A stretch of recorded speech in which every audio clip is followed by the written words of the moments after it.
Springfield Board of Mayor and Aldermen November meeting is called to order. Please stand and have the pledge. I pledge allegiance to the flag of the United States of America and to the republic for which it stands, one nation, under God, indivisible, with liberty and justice for all. Welcome, everyone. 1.2 is our moment of silence. Our Father, indeed, we are thankful today for the gift of life that you have blessed us with. We thank you for this great city that we come to represent tonight, and for those that lead us and those that work hard to make Springfield what it is. We thank you for this week of Thanksgiving and for the many blessings that you bestow on us, and be with us tonight. For in your name we pray. Amen. Amen. 1.3, the approval of the minutes of the regular meeting for the Board of Mayor and Aldermen held on October 17th, 2023. A motion made by Vice Mayor Harris, a second by Alderman Gregg. Are there any corrections to the minutes? No corrections. We're ready for a vote. Anyone like to change their vote? Please record the votes. Motion passes 5-0. Thank you. 1.4, our public comment period. We did not have anyone that signed up for public comment period. Correct. So we'll move on to our public hearings. Our first public hearing number 1, ordinance 23-37, an ordinance rezoning one parcel located on Highway 41 North from Commercial Service District, CS, to Restricted Industrial District, RI. If anyone would like to speak for this public hearing, please come to the mic, state your name, and you have 2 minutes to speak. Would anyone like to speak? No one would like to speak? Public hearing number 1 is closed. Public hearing number 2, a recommendation from the city's traffic committee to reduce the speed limit on South Main Street between 22nd Avenue and Tom Austin Highway from 40 miles an hour to 30 miles an hour. If you would like to speak, please come to the mic, state your name. You have 2 minutes. Yes, sir. Good evening. I'm Michael Briggs. I live at 1012 Cheatham Street, and I'm speaking in support of the speed limit reduction. We walk a lot around Springfield and see many instances where drivers just simply aren't paying attention to people crossing the street. They rev their engines and play almost an aggressive game of high-stakes Frogger. In fact, this summer, while crossing the highway to grab ice cream at Deja Mu around Stewart Williams, if someone yells out at you, "Are you stupid?" just for trying to cross the street. So I felt compelled to speak on this because when the city posted on social media seeking feedback, there was some pushback about reducing the speed limit. Speed's a safety problem, and the U.S. Department of Transportation research has reinforced that since the year 2000. And pedestrians have an 80% chance of dying in a crash involving cars traveling at 40 miles per hour. That's versus a 40% chance of dying in a 30-mile-per-hour crash. So there's a great graphic that engineers and planners use showing this relationship between speed and pedestrian deaths. And so I see people walking to work at Walmart in this area, and families pushing strollers along the grass in this area of South Main. The area's changed a lot with homes on both sides, and I think we all know a sidewalk is needed in this area. However, the sidewalk will cost probably hundreds of thousands of dollars and probably many years to implement. So for now, I ask you to support a reduction in the speed limit and set a tone for drivers to pay attention and drive slower in this area. Thank you all. Thank you. Thank you. Anyone else like to speak, come to the mic, please. Hello. Hello, I'm Patrice Yancey. I live at 2201 South Main Street, right where we need to reduce the speed. So anyway, I agree totally with the other gentleman, and would like it to be reduced and sidewalks as well. Thank you. Thank you. Next speaker. Anyone else like to speak for public hearing number 2? No one else would like to speak? Public hearing number 2 is closed. It's time for our legislative agenda. 2.1, discuss and possible take action on ordinance 23-37 on a second and final reading. Ordinance rezoning one parcel located at Highway 41 North from Commercial Service CS to Restrictive Industrial District RI. Motion to discuss made by Alderman Hubbard, a second by Alderman Trotter. Any questions on this second and final reading? No questions? We're ready for a vote. Anyone like to change their vote? Please record the votes. Motion passes 5-0. Thank you. 2.2, discuss and possible take action on ordinance 23-33 on a first reading. Ordinance amending the electric service practice policies. Motion to discuss made by Alderman Hubbard, a second by Alderman Gregg. Any questions on amending this? Is it Yes, sir. currently, do they not pay anything? Is it not currently the customer's responsibility, or?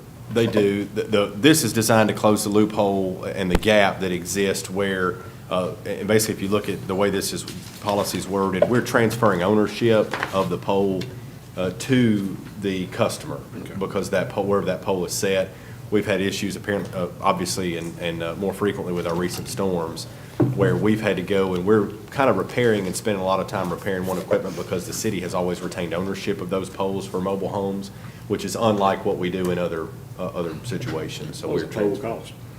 cost? What does a On pole a good cost? day. 35-foot pole would be about $255. 40 foot's about $315. That's the most recent purchase price. Wood, yes, wood. Wood or steel? Wood. Wood. Yeah, that would be mostly what you would use at a mobile home, would be a wood pole. You wouldn't put up the steel. You typically put steel where you can access it with bucket trucks, because you can't climb the steel pole. Okay. Other questions? No other questions? We're ready for a vote. Anyone like to change their vote? Please record the votes. Motion passes 5-0. Thank you. 2.3, discuss and possible take action on Resolution 23-28, a resolution declaring certain properties surplus and authorizing the disposal of such properties. Motion has been made by Alderman Hubbard to discuss, a second by Vice Mayor Harris. Any questions on this monthly resolution? No questions? We're ready for a vote. Anyone like to change their vote? Please record the votes. Motion passes 5-0. Thank you. 2.4, discuss and possible take action on Resolution 23-29, a resolution to amend and update the city's emergency management plan. Motion made by Alderman Hubbard, a second by Alderman Gregg to discuss. I'm going to call on our city manager before we discuss this. Mr. Ryan Martin. Thank you, Mayor. This is an update to our emergency management plan. The resolution combines two items. It adopts the emergency management plan, the update to that, which has not been formally adopted. An update has not been formally adopted by you all since 1996, since the board. So there have been some internal, I think, updates, 2013 or 14, somewhere around there, but nothing that's been formally adopted as required by the state. So we're cleaning up some business here, and Chief Glodowski, Chief Boland, and Chief Glodowski is absent. He's under the weather tonight, but Chief Boland is here in his place. A lot of time has been put into this over a couple of year period to really update this plan and really get things in order according to the way they should be for the state and for the authorities that look at this stuff. Okay. Questions, please. Discussion. No questions, no discussion? We're ready for a vote. Anyone like to change their vote? Please record the votes. Motion passes 5-0. Thank you for getting that emergency management plan updated. It's, hope we never have to use it. Me too. I That's one of pray those we never things have to we use it. Hope we never have to use. 2.5, discuss and possible take action on Resolution 23-30, a resolution authorizing the distribution of longevity pay to all full-time employees of the city of Springfield. Motion made by Vice Mayor Harris to discuss, a second by Alderman Hubbard. This is something we do every year for our employees. Is it, Yes, sir. is it true that the department heads are like over Parks and Registration, they donate their money? They donate To their charity money? or something? I've never heard that. Okay. But we have a lot of department I heads think that sitting was going in. to be a tradition he started this year, as a matter of Yeah, I fact. think this I'd Parks heard. and Yeah, Recreation should yeah, do that. I think. Parks and Recreation says Just that. Parks and Rec. Alderman Trotter, I think Mr. Martin's having a hard time hearing you. Since we always talk about parks, I'm sure that's the reason you started with him. Yeah, you got plenty of money too. Any discussion? Support it fully. Yes, sir. We're trying to retain good employees. Absolutely. All the perks that we can give them, let's give them. Okay. No further discussion? We're ready for a vote. Anyone like to change their vote? Please record the votes. Motion passes 5-0. Thank you. Mayor, on behalf of the employees, we appreciate you all and your support of our employees every year. Very much appreciated. It takes each and every one of our employees to run this city. Definitely. And we have a large city and a lot to do, don't we? That's right. A lot of departments. 2.6, discuss and possible take action on Resolution 23-31, a resolution amending the city's personnel policy. Motion made by Alderman Gregg to discuss, a second by Alderman Hubbard. It's on the floor. Who wants to start first? It's just housekeeping. Yes, sir. Yes, sir. Some legal updates. One of the primary updates, we bring you all a personnel policy update in November. Occasionally, we'll do one in the middle of the year if we have to, if there's something of urgency. But generally, we do it in November, and we update anything federally or state that's updated legally. And there was the Pump Act. That was the item that was of most significant for nursing mothers, so we included that with the federal law that passed rights for nursing mothers. Other questions? No other questions? We're ready for a vote. Anyone like to change their vote? Please record the votes. Motion passes 5-0. Thank you. Our administrative agenda, 3.1. Discuss and possible take action on the adjustment of the retail electric rates of the Springfield Electric Department due to a wholesale fuel cost adjustment by the Tennessee Valley Authority. Motion made by Alderman Hubbard, a second by Alderman Trotter to discuss. Mr. Terry Resha, I'm going to call on you. 1.3 higher. You're going the wrong direction. I know, you're just the messenger. It's only the hard things. Okay.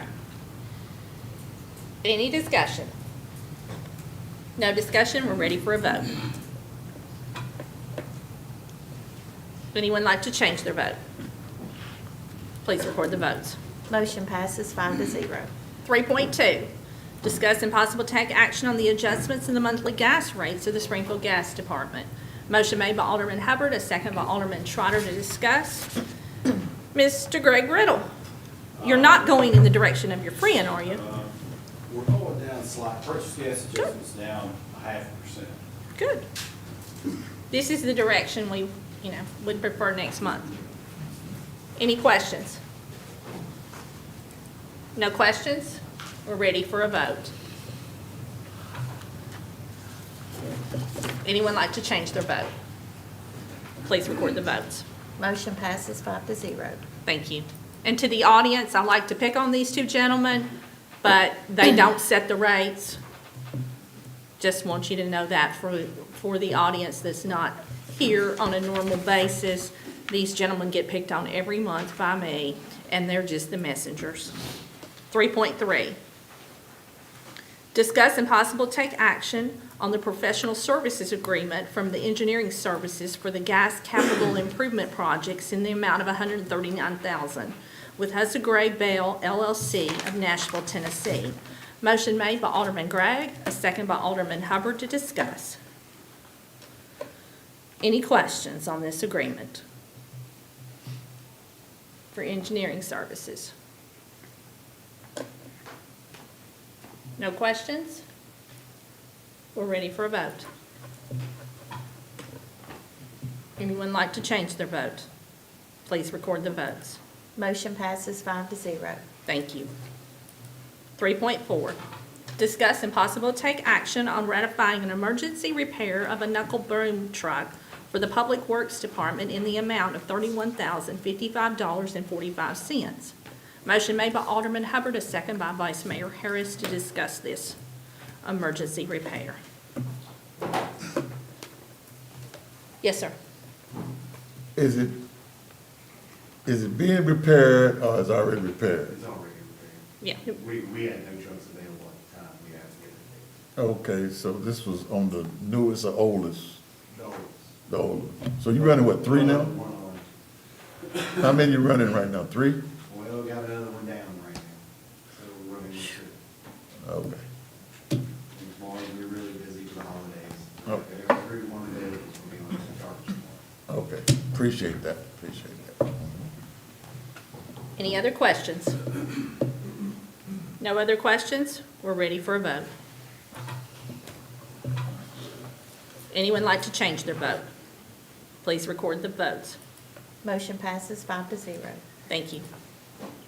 3.5, discuss and possible take action on an agreement with Safe Haven Baby Boxes to install and maintain a baby box that will be located at Fire Station Number 2 at 1005 Bradley Drive. Motion made by Alderman Hubbard, a second by Alderman Gregg. I'm going to call on our city manager, Mr. Ryan Martin. Thank you, Mayor. This is an opportunity that we're grateful for. Safe Haven Baby Box has approached us about utilizing our Fire Station 2, which was already designated as a drop-off location, but that was, it's kind of dangerous because there's not a, that was contingent upon somebody being there and maybe a little bit more dangerous. If you're familiar with the Safe Haven Baby Boxes, those are the boxes that keep, they're heated and allow any baby that's adopted or abandoned and dropped off to be kept warm until taken care of by someone else. And so they approached us. This is something that a lot of fire stations do, and we figured this is a safer way to be a safe baby location. The good news is there's no cost to the city. So this is all paid for via fundraisers and through the organization. And so we're excited about the opportunity we propose to you all tonight to enter into an agreement with Safe Haven Baby Box. I believe Silvana is here if you have any questions for her about the process and how it might work. Thank you. Question? Yes. Okay, what kind of liabilities would that put on us? So as far as Did you say that sometime someone might not be at the station and they Right. drop a baby off? I can yes. answer that question. Well, Okay, is a box We're going to let her explain how this works, because if you've not seen this on TV, it is an amazing I process. don't want us getting sued. No, they're very good questions. My name is Yeah. Solana Francescuti, and I helped open Middle Tennessee's first Safe Haven Baby Box. And the great thing about this model is that it has a sample size of about 150 nationwide, with 16 being adopted in Kentucky. So this plugs into the existing Safe Haven bill, which is SB 1146. So the only thing that happened is that the governor amended it to allow for anonymous surrender using one of these mechanical devices. It's very engineered to allow for that. And so it plugs into the existing Safe Haven bill, 1146, and so it allows for that, and it also extends the time to surrender a child from 2 weeks to 4 weeks. And so that bill protects you. It's an existing bill. Yes, that the governor amended it to allow for that, and because of that, it opened the door for Tennessee to have such devices, with the first one being used in Knoxville, and the baby being surrendered almost immediately, and the baby got adopted almost immediately. So Tennessee is doing a lot of beautiful things to help foster adoptions, like the Foster Homes Act, which quickens the process for adoption. The thing that this helps with, and it's a unique model because the concept of a baby box has been around since Moses, right? But this particular concept, it goes plugged into a fire station. It is thermoregulated. If a baby is left there, The mom, the first thing she sees a bag of resources that she can take with her and have access to free telehealth appointments that are anonymous and everything she needs. Once the door is latched, nobody can open it that is not trained. So the baby is, if a mom were to leave a child outside of a fire station, even if we have these safe haven bills, and the baby dies, the mother goes to jail. So that prevents that. But on top of that, what makes this model so interesting is that it equips the community with the 24/7 access hotline to a licensed counselor. So the goal of the nonprofit is to stabilize the situation of the mother. So we equip, and I say we, but I'm a member of the community that has helped open the first one here in Middle Tennessee, but it is a standing nonprofit that has a good reputation with the broad sample size that works and continues to equip all of them. But it just helps the community have access to somebody they can talk to. Because sometimes a mom just needs to talk to somebody and who's licensed and who is a professional. And on top of that, she connects to the right resource, she might not need to surrender the child. But if she does, let it happen in a way that is safe for the mother and safe for the child. Now, my goal here is taking the knowledge that I used from opening the first one, and I had told our electrician who helped work on the one in Hendersonville, I told him, Springfield has been in my heart for a long time. My mom works for the health department here, and I was approached by a lot of people in the health department, people who are part of different programs, and said, hey, we need this. And I said, well, if I can have enough people kind of pledge the money for it, then I will put in the work. And I had multiple business owners and programs pledge the money. I cannot officially fundraise unless you guys say yes. If you guys say yes, then I move forward to putting the fundraiser and then helping the community come together and making it happen.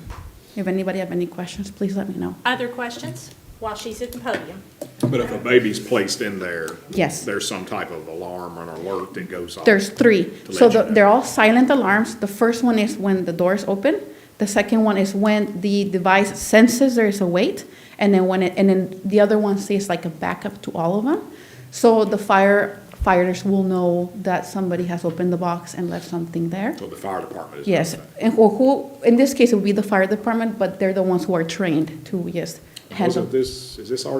Did somebody activate this in Gallatin or Hendersonville already? We have not yet made it public, but we have almost everything ready. We are just finalizing the last installation process.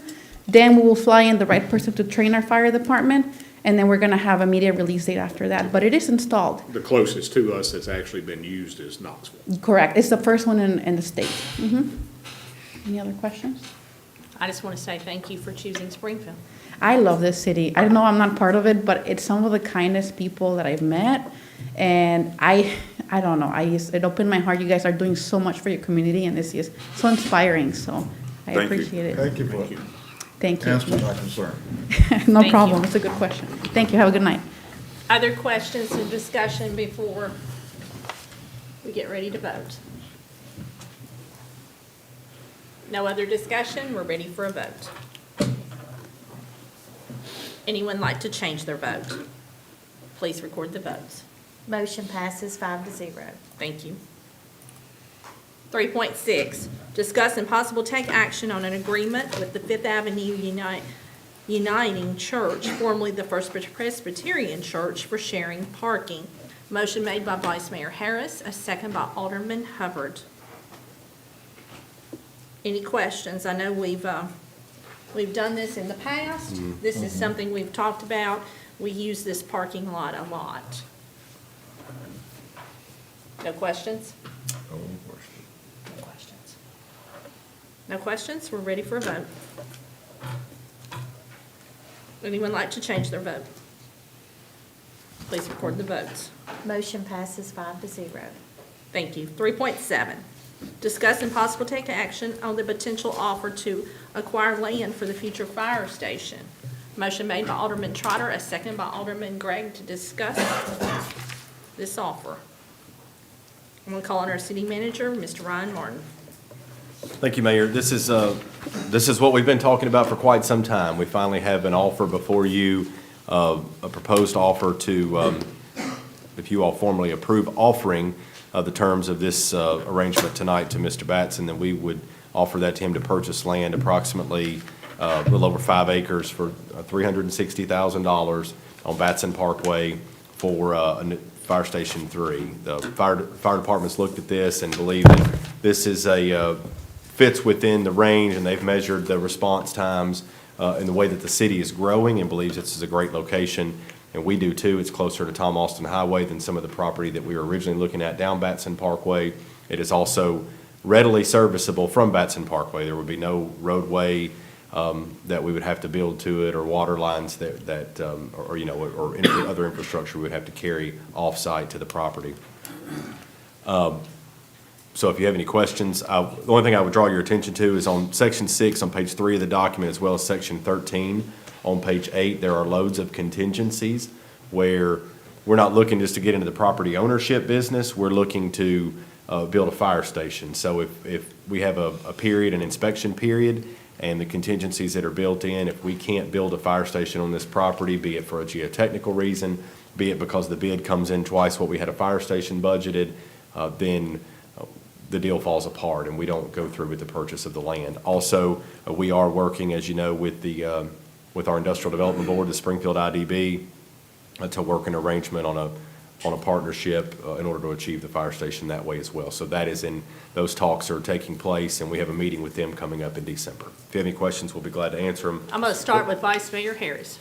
But on this particular piece of property, if the fire station is able to be built there, they would directly exit onto Batson Parkway. It's not to another road and have to come around to Batson, or we don't know that yet, or what? The preliminary concept is that they would, so there's a curb cut right there. If you look, there should be on the map. If you look on the map there in the parcel that's drawn out, you see that curb cut, that right-of-way curb cut that's cut out of Batson Parkway. So that area would turn in. The fire station would then turn to the right. Where the property line is, there's a ditch that runs along through there, and so part of our deal with the property owner would be, in order to avoid another curb cut on Batson Parkway, because there doesn't need to be one, we would install access so that property is not cut off forever, right? So we would install an access point there for whoever came and developed that property to the west while we're developing the fire station. So whether or not the driveway ends in a cul-de-sac or just swings around all the way, because the fire apparatus is going to enter off of Batson, and then we'll drive conceptually around the fire station and pull through to be ready to pull straight out. Other questions? Mr. Hubbard? Yes, 20 years ago, when we saw that the city was moving that way, and when the college came in and stuff, so I support it, because we definitely need a fire station out there. So I'm glad it came to fruition, and it would definitely improve. And Mayor, there may be some folks that look at that area and say there's absolutely nothing out there. Why would you put a fire station out there? Always coming. Nearly within view, and I'm going to get the number wrong, I don't have it in front of me, but within view of that location, there are 1,200 residential units that are coming. I mean, pretty much within view of that. So We're preparing for the future. we're already behind on adding the third fire station. This location puts it in an area that helps service not only what we already need to service, but also growth that's coming in that way. Just one of many things we're going to talk about because of the growth. All good problems, in my opinion. Yes, sir. Fulfill the statement, if you build it, they'll come. And so that's. They're coming. They're coming. It's already been approved. Now it's up to them to build it. That's it. Any other questions, discussion? We're ready for a vote. Anyone like to change their vote? Please record the votes. Motion passes 5-0. Thank you. 3.8, discuss and possible take action on the renewing of the city's participation in the TVA Home Uplift Program. Motion made by Alderman Hubbard, a second by Vice Mayor Harris to discuss. Any questions on this renewal? It's a good program. Yes, sir. Yes, because we do have some struggling. Yes. Some We do. struggling. How many homes could this How many people could be assisted like that? That's- It depends on what the need is. If you look on the second page there in your packet, you'll see that the October 1st, 22 through September 30th of that year period, there were 13 homes that were assisted. The average spend per home was about $10,966. So it varies depending on the need, but that's quite a bit of an impact.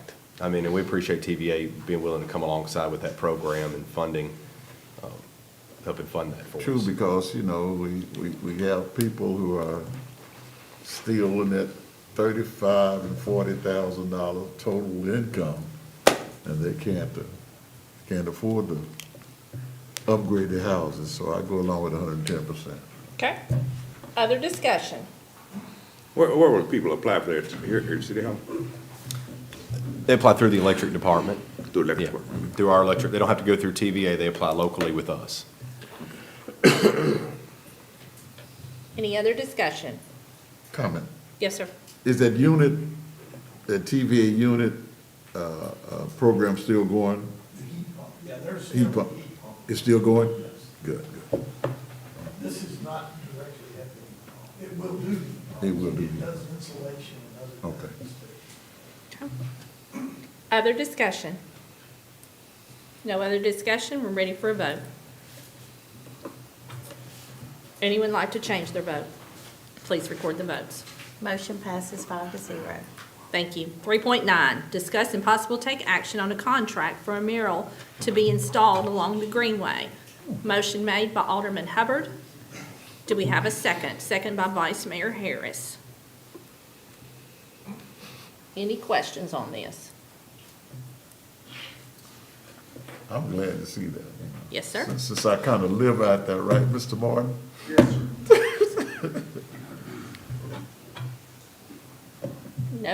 No more discussion? We're ready for a vote.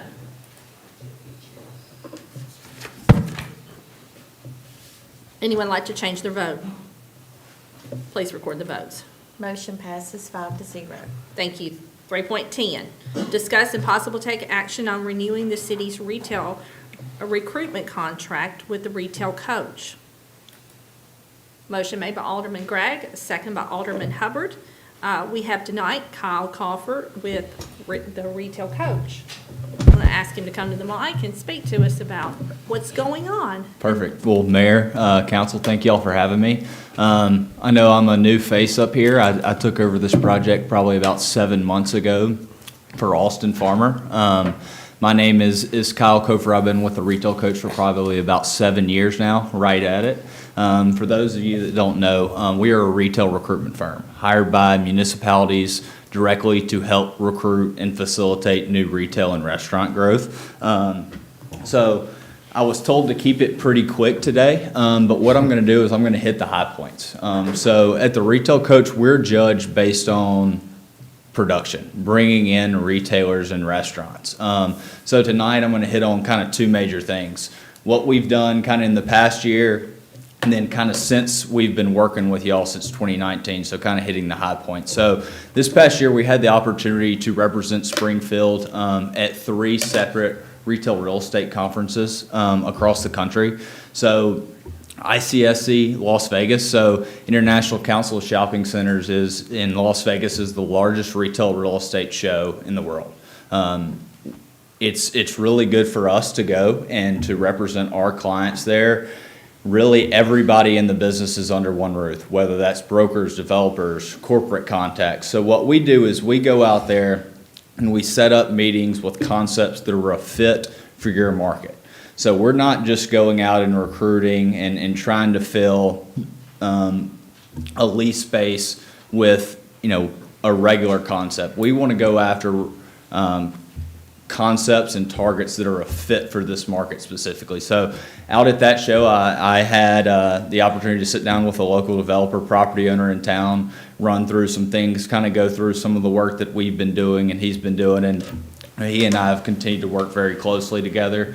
We're also at Retail Live in Nashville. So Retail Live is similar to ICSC, but really a one-day show. So it's more retailer restaurant driven, where we're seeing a lot of expansion right now is on the restaurant side, probably about 75 to 80% in the commercial sector right now. So what we did is we put together a handful of retail site profiles for property owners in Springfield and took those out there and sat down and had typically 3 to 5 minutes to pitch to retailers and restaurants out there, and had a lot of good positive feedback.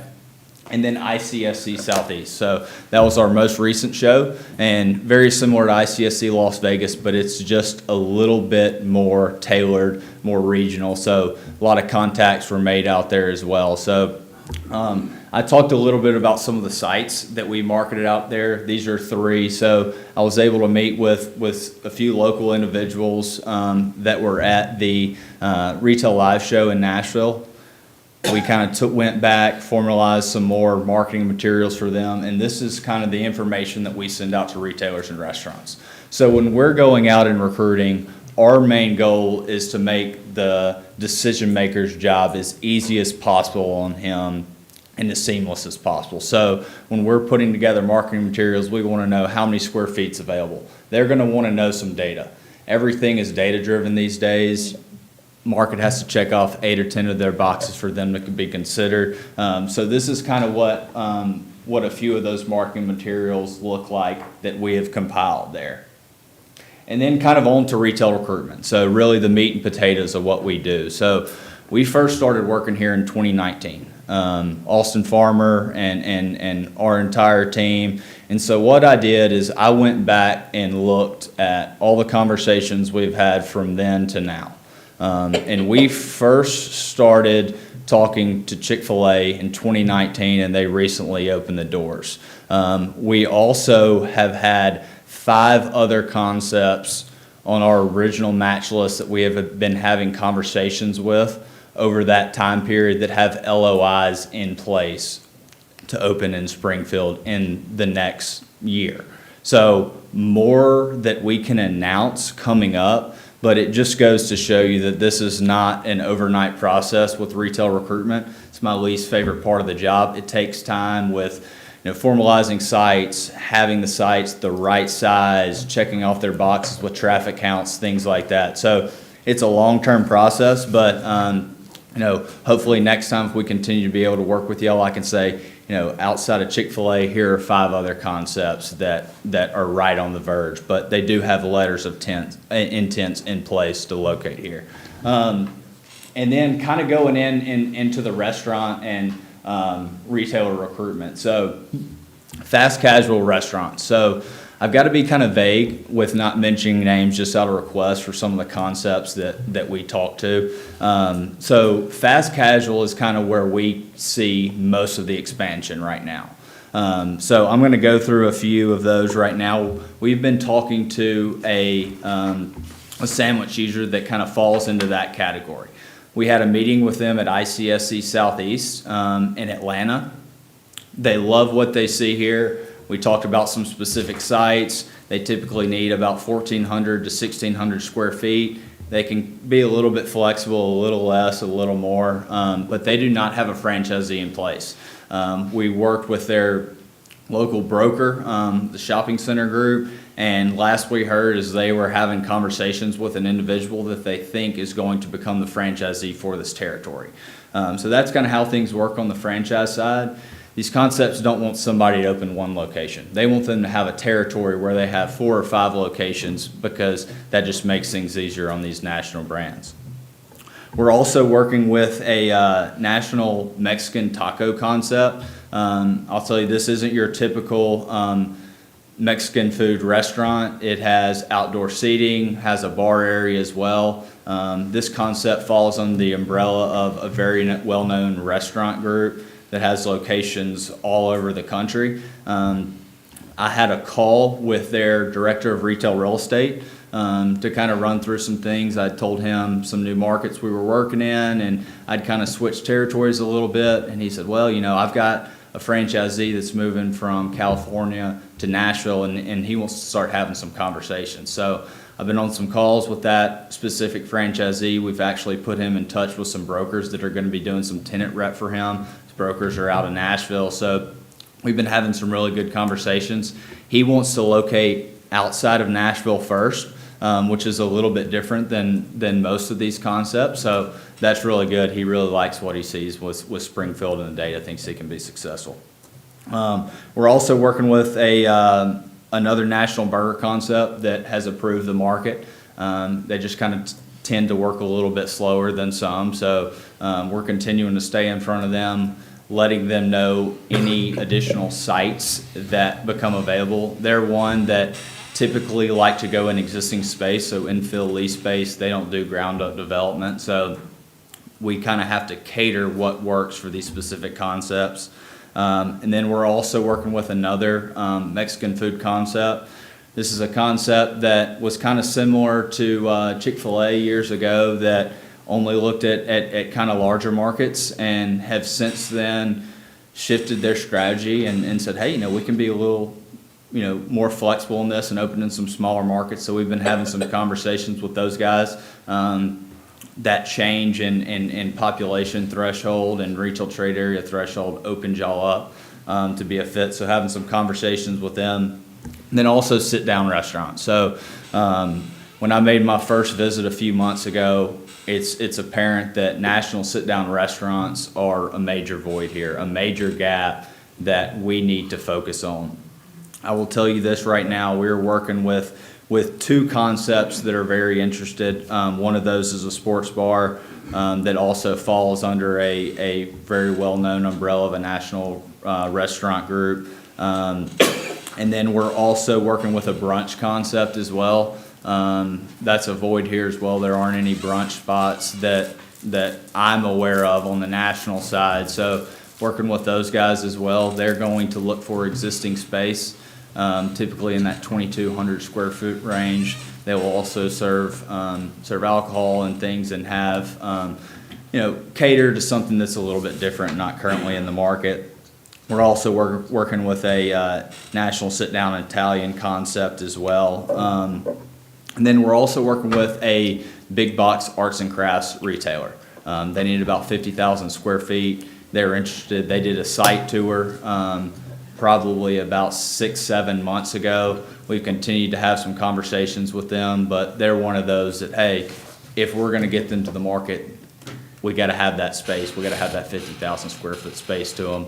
And they're pretty set in stone about what they need. They don't really like to deviate from that much. And then also, we're working with some preferred developers for some grocers that have shown some interest. So when I was at ICSC Southeast, I sat down with a development group out of Alabama that I had a relationship with, and we're just kind of run through some things, and we've been having some conversations specifically about Springfield and some specific sites that they have had their eye on in the past. So,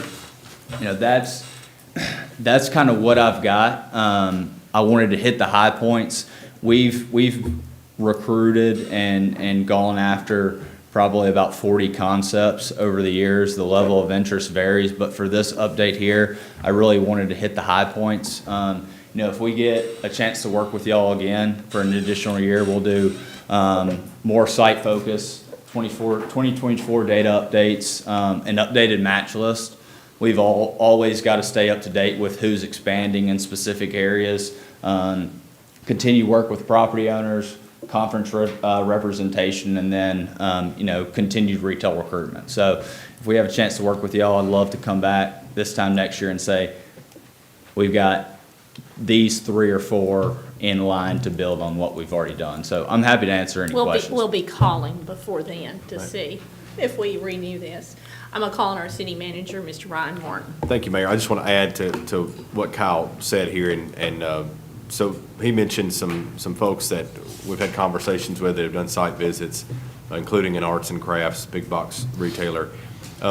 He's also, or the retail coach has also been linked up with the group that's developing the 400 acres. So while we don't maybe have current space for some of those folks, there's future space that's coming available. So our previous person, Austin, had spent a lot of time talking to the folks that are going to develop that 400 acres and connecting these concepts. Some of them, frankly, wanted to move faster than that 400 acres was going to move, and so that's why they were looking for somewhere existing now. But that's going to open up a lot of possibilities when Kyle talks about the space that we need for a 50,000 square foot facility. Another, he mentioned some things like Chick-fil-A. He mentioned 5 LOIs. I want to be clear, not to offend anyone tonight, that the retail coach is not solely responsible for that. There's a developer that ultimately secured those LOIs, and that's the way that process works. But in saying that those were on our original match list in 2019, Yeah. and people that Kyle's folks had contact with, that's absolutely the case. Chick-fil-A, that was, may not have been initiated by the retail coach, but the retail coach had helped leverage their contacts in Atlanta at Chick-fil-A corporate headquarters, and so they've very much assisted. One of the things that I appreciate the most that they've done is their connection with our property owners here. So there's a shopping center, a strip center right now that's been built that was looking for tenants. Kyle has been engaged with the rep for that person locally. You would all know who it is, and helping them secure a tenant, which helps the city of Springfield. So he deals with us, but he also deals with the folks that have the land. He's dealt with Mr. Moore. He's dealing with Mr. Hollingsworth's property, dealing with a lot of different areas to try to help and assist and secure tenants, use their national contacts and networks to get someone here. Finally, I want to say that when we do these presentations, we talk a lot about national brands. We have some phenomenal local places in Springfield that we're grateful for, that we don't want to see anything happen to. We just know the data shows that we don't have enough places to eat, right? We don't have enough sit-down places to eat, and people are leaving, which takes sales tax money elsewhere, which doesn't allow us to patch potholes and that sort of thing. So I don't want to be dismissive of our local folks that we appreciate. It takes all of us. Yeah. It takes small businesses, it takes large businesses, it takes all of us to make it work. And these are, you're chasing these businesses for a very long time. None of this happens overnight. Yeah, I want to make sure our audience understands that. And one thing I want to reiterate is we still consider small businesses the heart and soul of the community. Oh, yes. There's no doubt about it. But the communities that are flourishing the most in 2023 have a healthy mix of national, local, and regional brands there. Those are the ones that, when you walk outside of your door at night and want to go get something to eat, we want you to have a few options to go. Well, and we talked about that before we hired you in 2019, that it takes all kinds of businesses to be here, and if we keep our money at home, that goes to our police department, our streets, our fire, da-da-da-da-da. And that's the reason that we have been doing this. Yes, sir. Yes, sir. What troubles me, is the fact that as I travel East Tennessee, Southeast Tennessee, and Northern Georgia, when I see in these small towns like Tullahoma, Manchester, right outside of Dalton, Georgia, when I see the Ruby Tuesdays, the Olive Gardens, the logo, I wonder, well, no disrespect to our local restaurants, but we're a little more sophisticated in Springfield that we could handle those, okay? No disrespect, we're flooded with burgers and fast foods, okay? Yep. And a lot of our people talk about they want, they would love to see the Olive Gardens. They would love to see the Ruby Tuesdays, okay? They love to see some of those where they can really sit down. And because I feel our pocketbooks are there, I know our awareness and our taste for good cuisine is on the level.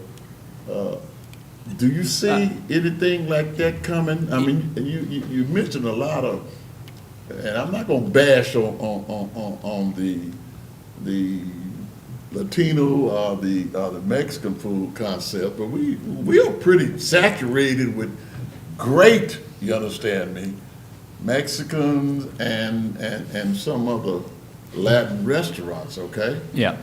And burgers, oh my God, we just saturated with those. But I would love to see us move into something like that. You're exactly right. And on the. That's me, that's my opinion. Well, Nobody else's. that's the next step for y'all. And, there's kind of a little bit of a natural progression that takes place on the commercial side. And I will tell you this, y'all are about to take a big step. A very big step. And we're on the front end of that with, the residential side. That plays a large role in this as well. It's all kind of tied in together. But, typically you see, a lot of the fast casual concepts. And when I mean fast casual, I don't mean just your typical fast food like a Burger King or things like that. This is more up-end kind of concepts that I believe everyone here would be excited about. But we're also going after those that are the next level, the sit-down concepts like you referenced. In the grand scheme of things, those sit-down concepts, they aren't opening as many locations in a calendar year. So what I have to say is Springfield's competing against the entire country for those concepts. Well, and I remember being on a conference call with Retail Coach right after COVID, and those kind of places are not expanding like they were prior to COVID. Yeah. And that was one of the main things on the conference call that we said to go after. Mm-hmm. But my thing is this, if Manchester and Tullahoma can land them, Yep. It's coming. okay, if outside of Dalton, Georgia can land Cracker Barrels and stuff, okay? Yep. It's coming. This is my argument, okay? And I see that all the time, And so therefore, as one of the leaders of the city and listening to my people, okay, you got folk in this town that's hungry for that, Yeah. okay? We're not knocking the meat and threes. We're not knocking the concepts we have uptown, okay? But our people are getting a little more sophisticated about the cuisine that they want to eat. And, Well, hey, and I wish, okay, excuse me, Mayor, I wish also the property owners you're talking to, I wish you could educate them, okay? Really look at your people. We're not just tobacco toters, understand me, back tobacco. we got a lot of people who are well-traveled and have good appetites, okay? Yep. Like me and Miss Francis, I don't like me having to drive to Nashville to wine and dine my wife or Clarksville. I want to wine and dine my wife right here, okay? And so we have, I'm ready for that. And I'm not trying to get too passionately emotional about it, but I'm ready for that, okay? I'll mention one last thing to you. So a lot of those LOIs in place that we had something to do with, those are the type things that are going to push those type concepts, those national sit-downs over the edge. Those are the ones that are going to get their attention. There's something we call it retail synergy. So these fast casuals, these sit-down concepts, they look at, all right, in our other 150, 180 locations around the country, what other concepts are around us? And a lot of those aren't currently here, but they're about to be here, and that's going to make selling this that much easier. So we're on the verge of being right in line. I want to wake up, I'm old Texas boy when Whataburger started, okay? Whataburger started in Texas. I don't want to see, the new thing's coming in Springfield is another Whataburger, okay? I mean, our people, they don't get excited about that anymore. We got enough good burgers, okay? Bring some good restaurants, and I'll shut up on that. Okay. Vice Mayor Harris? We've had a good working relationship with Retail Coach, and I Yes, sir. would see no reason that we would not renew this, but we do need to point out that we're going to be doing it at $10,000 less than what we have been doing it. That's correct. And with that, I call for the vote. Good point. Call for the vote. Ready for the vote. Thank you, Kyle. Thank y'all. Anyone like to change their vote? Please record the votes. Motion passes 5-0. Thank you. 3.11, State Form CT 0253, a report on the debt obligation, where it reports $235,000 in general obligation improvement bonds, Series 2023, issued on October 5th, 2023. No action is required. This has to just be stated for the record. 3.12 is moved to the end of the agenda. We're ready for our consent. Mayor, agenda. before the consent, I have a question. Sir, Can we go back to the public hearing just a moment on this change in the speed limit? These folks have come tonight to speak. Can we let them know what takes place next, or Sure. what happens, or? Yeah, absolutely. So the traffic committee is the one that made the recommendation to change the speed limit, to drop the speed limit from 22nd Avenue on South Main, from 22nd Avenue to Tom Austin, from 40 to 30 to match the rest of South Main. That's due to the increase in residential development. We set out on a course, including tonight, including social media, to gather public input about that. Normally, that's not something that we would do on a city street that it doesn't have a whole lot of traffic, but South Main's different. South Main has a lot of traffic, and so we wanted to generate and gather public input. It goes back to the core of what we do, which is serve the citizens that are in Springfield. So we've gathered the public input. A decision will be made probably around the 1st of December as to what that final proposal looks like. I think it's probably going to be, it looks to me that we've had a lot of support for changing the speed limit. One of the facets of feedback that we did receive was about a sidewalk. And we've received a lot of positions from folks about sidewalk, where the sidewalk ends currently at 22nd Avenue, continuing that. Mr. Moore's done some preliminary estimates on that, since that's one of the most popular items that we heard. The low end of that estimate is about $3.7 million. That's 6,100 square feet or 6,100 linear feet rather of sidewalk. And that's about $3.7 million on the low end if everything goes well. If it doesn't, it could get upwards of $5 million based on right of way and feel and that sort of thing. Engineering, how it has to be engineered. So that's something that we want to take into consideration and figure out how to prioritize that, because we do need to have a sidewalk all of the way down there. What's also going to happen, and it's kind of like, why would you buy land for a fire station on Batson Parkway when nothing's there? Well, you know, some folks that maybe don't travel that area much or live in that area may say, why would you put a sidewalk through there when nothing's there? Well, there's going to be a lot more that's coming. In fact, within the next few years, very shortly, there will probably have to be an intersection, a red light, a traffic light installed at the intersection of Watson Road and South Main, because that will become the main thoroughfare that goes across to the 400-acre development. So traffic counts are going to increase in that area with regard to that development. So reducing the speed now only helps that later, right? Going to be a lot more residential development as well as commercial development in that area. So all signs point to that being that us accepting the proposal and the recommendation from the traffic committee to lower the speed limit. And I just wanted some clarification as to where it goes next. Thank you. So that people will understand that. And without objection, I move we take the consent as one. okay? Any objection? Okay? That was made by Vice Mayor Harris and a second by Alderman Trotter. Is that correct? Yes. Okay. Any questions on the, you're fine. Any questions on the consent doc? No questions on the consent doc? I'm ready for a vote. Anyone like to change their vote? Please record the votes. Motion passes 5-0. Thank you. We're going to go into an executive session to discuss pending litigation. We're going to clear the room. We will ask you to come back. It will not be a very long, very, very short. And then we'll let you come back into the room and we'll go back into session.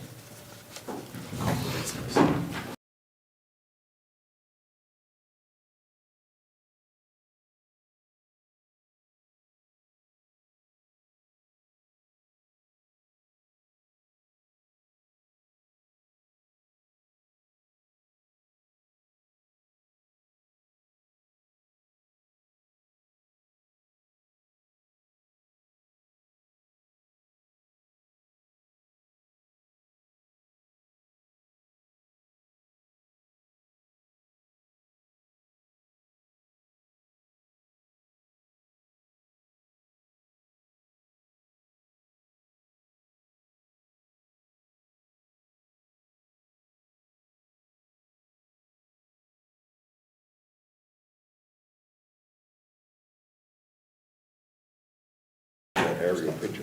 Well, so probably we'll just stop it. So we're setting it. It's just, it's really all of them.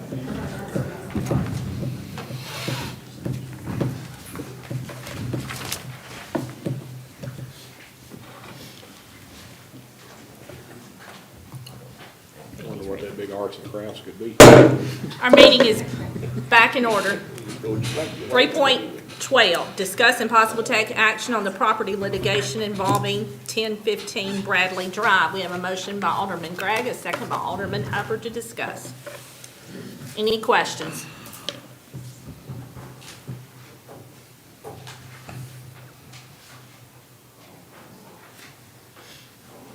No questions, no discussion?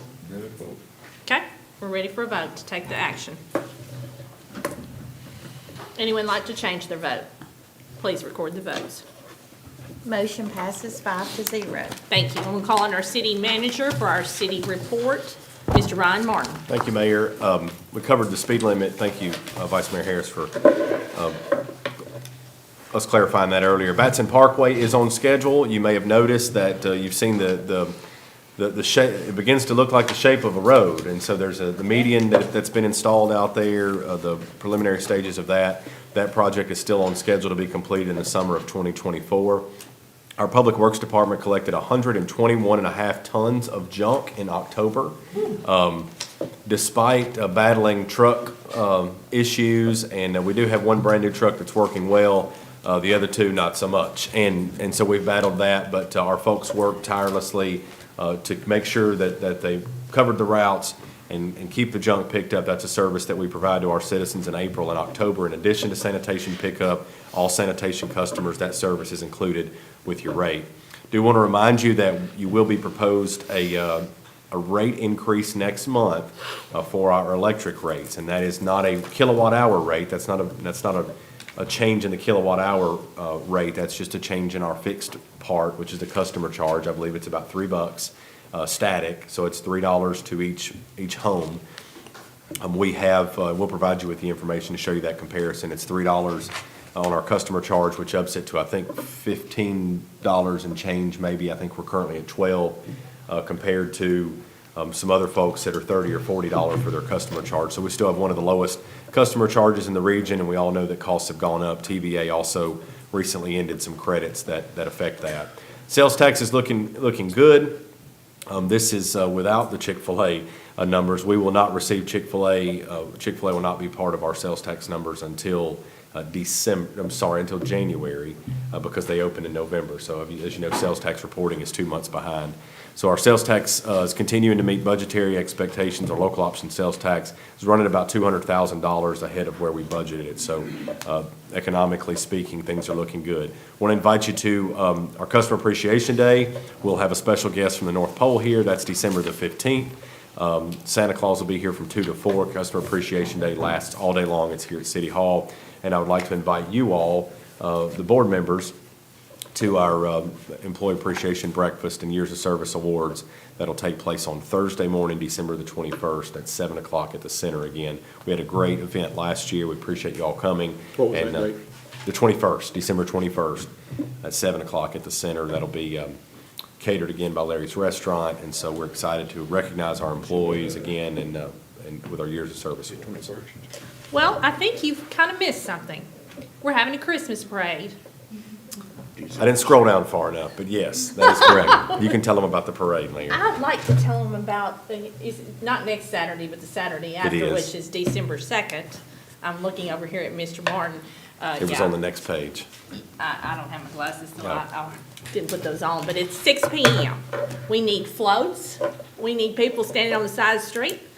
Santa Claus is going to be here. It's my favorite day of the whole year, and I hope you will come out and join us as soon as that's over. We're going to head out to the park and open Winter Wonderland. It's going to be a great day in Springfield. We currently have 62 registrants for the parade already. You don't want me to ask for more And floats? so, no, we'll take as many. I want it to be as long as any parade in the state of Tennessee. As long as they get it in on time, that way we can get everybody lined up. But we have a huge response so far. We have, I think, 62, is that right? 62 registrants for the parade? 66 66. It's gone up since the meeting started. So Can we there get you go. somebody in the audience to do a Yeah. float, and we'll have a few more? I know that there's I know where you can businesses that, get some lights for it. I know some businesses sit down here, if they go on and say, yeah, we'll do a float. It's gonna be an exciting day in Springfield. I'm sorry to the police department. Also, the Brasford Alumni Association is sponsoring a Christmas gala at the center December 2nd, and it is a sellout. So a lot of people stand Awesome. at the hotels and spend a lot of money at the restaurants. Well, Thanks that- to the Brasford Alumni Association. Great point. We are bringing more and more things here, and I will encourage each and every one of you to do as much shopping in Springfield as you can, because that goes to our streets, our schools, blah, blah, and keep the money at home. Yes, sir. I would also like to say I attended the National League of Local Elected Officials meeting in Atlanta last week, and I'm part of the small city committee, and for the cities between 15,000 and 35,000 of population in America, we're sitting pretty. We're very sound economically, sound housing, good diversified workforce, good diversified population, and so I was very proud to represent Springfield and Tennessee. I'm also part of the Community Economic Development Board, and so our major focus is on housing, jobs, education, and we're sitting pretty. Even though I do fuss a lot, but we're still sitting pretty, and I'm proud of Springfield. That's why everybody's coming here. Happy Thanksgiving. The meeting is adjourned.